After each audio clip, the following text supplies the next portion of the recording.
नाजरीन अस्सलाम वालेकुम वरहमतुल्लाहि वबरकातुहू। सिटी 5 न्यूज़ चैनल HD में आपको खुशामदीद कहते हैं। मैं हूं आपका मेज़बान अवैस खालिद।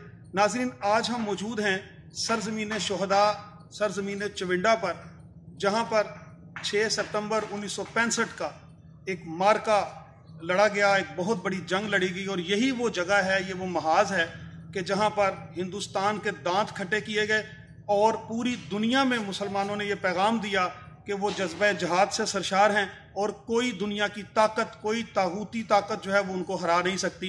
इंडिया की जो बड़ी बड़ी बड़कें थीं वो इसी महाज के ऊपर जो है वो सारी दम तोड़ गई। वो JN चौधरी जो उस वक़्त ये कहता था कि मैं सुबह का नाश्ता लाहौर जिमखाना में जाकर करूंगा, तो वो इस चविंडा महाज से भी आगे नहीं जा सका। तो नाजरीन, ये आप जो मेरे पीछे मंजर देख रहे हैं, ये जो जगह देख रहे हैं, ये बिल्कुल वो जगह है जहां पर इंडिया के टैंक पहुंच चुके थे और यहीं से उनको पसपा करके वापस भेज दिया गया।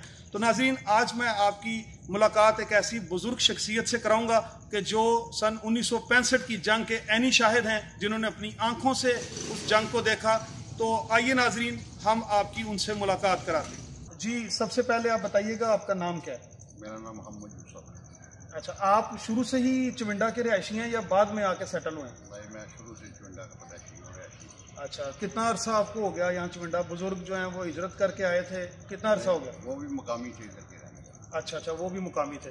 तो ये जब 6 सितंबर का मार्का हुआ, जब जंग छिड़ी, मैं सबसे पहले एक बड़ा दिलचस्प सवाल आपसे करना चाहूँगा कि वो जंग का अब आम आवाम को कैसे पता चला? कब ये एहसास हुआ कि अब जंग जो है वो छिड़ चुकी है? वो इस वक्त हुआ कि जब अवाम जो है ना वो उधर बॉर्डर एरिया से ना इधर वो आ रही, पीछे हट रही थी। उन्होंने बताया कि इंडिया की फ़ौज जो है उसने पाकिस्तान में दाखिल हो गई और इधर पाकिस्तान में पाकिस्तानी फ़ौज अभी तक नहीं। अच्छा, पाकिस्तानी फ़ौज यहाँ उस वक्त तक नहीं थी, तो इंडिया ने हमला कर दिया और काफ़ी आगे। तो वैसे उस वक्त बिल्कुल आम नॉर्मल हालात में ज़िंदगी चल रही थी? हाँ, उधर बिल्कुल चविंडा में किसी को महसूस ही नहीं था जंग हो रही है, ना को महसूस कर रहा था। अच्छा, तो हमें तो उस वक्त पता चला जब स्कूल से हमें छुट्टी करा दी गई 9 बजे ही, चले जाओ। अच्छा, आप स्कूल गए हुए थे उस वक्त? स्कूल गए। अच्छा, स्कूल में हाजिरी बहुत कम थी। अच्छा, आप किस क्लास में पढ़ते थे? मैं 7th क्लास में। अच्छा, 7th क्लास में पढ़ते थे। अच्छा, तो ये बताइए कि जब जंग का बाकायदा ऐलान हो गया, स्कूल से छुट्टी हो गई, तो फिर उस वक्त यहाँ के हालात क्या थे? उस वक्त लोग क्या सोच रहे थे? किस तरह के जज्बात थे? जब हम स्कूल से वापस आ रहे थे तो रास्ते में शुमाल की तरफ से एक फौजी जीप आई। हमें नहीं पता था वो दुश्मन की जीप है। हम उसकी तरफ देख रहे थे, वो खड़े हो गए और फौरी तौर पे हमारी एक पाकिस्तानी जीप आई जिसमें उन्होंने कहा कि आप हैंड अप करें। अच्छा, वो उन्होंने पूछा पे उनके आप कौन है, उनके हैंड अप करो। वो फौरी हैंड अप हो गए। इन्होंने उनको तीनों आदमियों को गिरफ्तार कर लिया, जीप वालों को। और एक डाज गाड़ी बड़ी आई, उसने भी उसको उसमें बिठाया और ले गए। अच्छा, तो ये यानी उस वक्त फौज फिर यहाँ मौजूद थी? आनी शुरू हो गई। अच्छा, फौज आनी शुरू हो गई, पहले नहीं थी। अच्छा, शुरू में जब जंग का आगाज हो गया तो क्या बाकायदा कोई तोप के गोले शोले थे या टैंक थे या पैदल फौज आ रही थी? वो क्या सूरत हाल थी? पैदल फौज तो नहीं आ रही थी। सबसे पहले जब आवाम जो उधर से आ रही थी ना बॉर्डर एरिया, तो उससे लोगों को पता चला कि जंग चढ़ गई है बॉर्डर में। उसके बाद फौरी पाकिस्तानी फौज आना शुरू हो गई थी। और ये जो दरख्त है ना, इसके पास हमारा पहला टैंक जो सारा इधर आ खड़ा हुआ था। इधर बहुत बड़ा शीशम का दरख्त था, इसके नीचे जब पाकिस्तानी अवाम में बहुत जज्बा था और उनके लिए, आर्मी के लिए बहुत अच्छा खाना पका के लोग तकसीम करते हैं सड़कों पे। इसमें हमारे घर में भी इनके लिए कम से कम 30 आदमी के लिए खाना तैयार किया गया।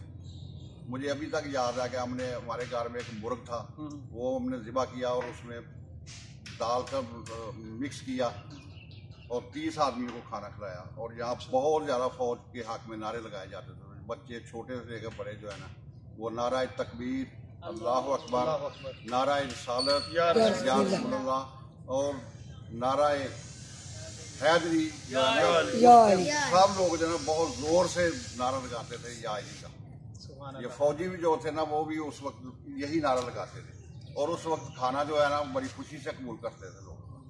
तो ये फौज जो उस वक्त तक चविंडा में सारी आ चुकी थी, तो क्या अवाम उस वक्त तक चविंडा में मौजूद थी? उस वक्त चविंडा में मौजूद थी और फौज ने कहा कि चविंडा फौरी खाली कर दो, फिर हम चविंडा से गए। अच्छा जी, यानी फौज ने बाकायदा तौर पे चविंडा को खाली कराया।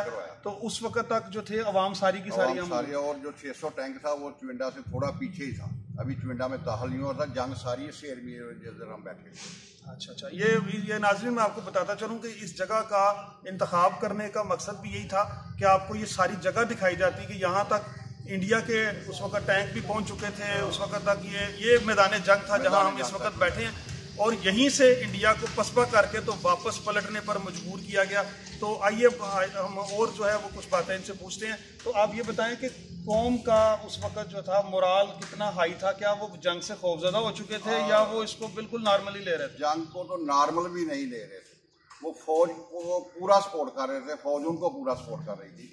फौज उनसे रिक्वेस्ट करती थी अवाम से कि इधर से चले जाओ, अच्छा, कोई हादसा ना हो जाए, लेकिन अवाम जाने के लिए तैयार ही नहीं।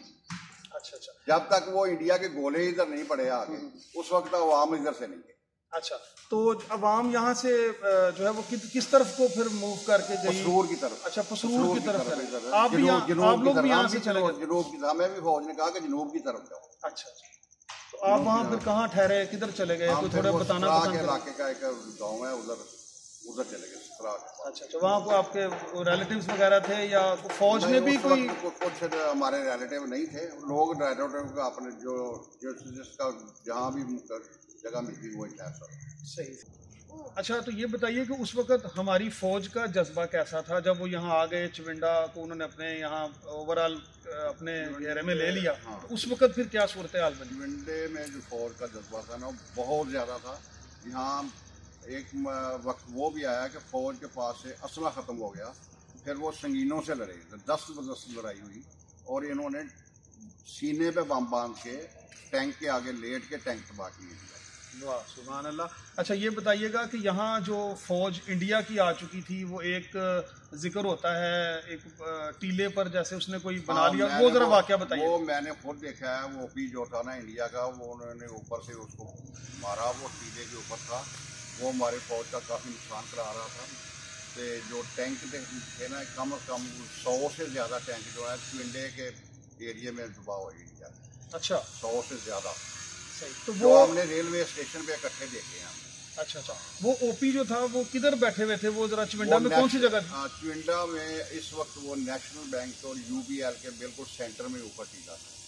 अच्छा, जो खत्म कर दिया गया। तो आपने कैसे देखा? आप लोग यहाँ से जा चुके थे, जरा मुझे वो वाकया भी बताइएगा। हाँ, जब हम वापस आए ना तो 2 दिन बाद वापस आ गए, हमारे पास राशन नहीं था।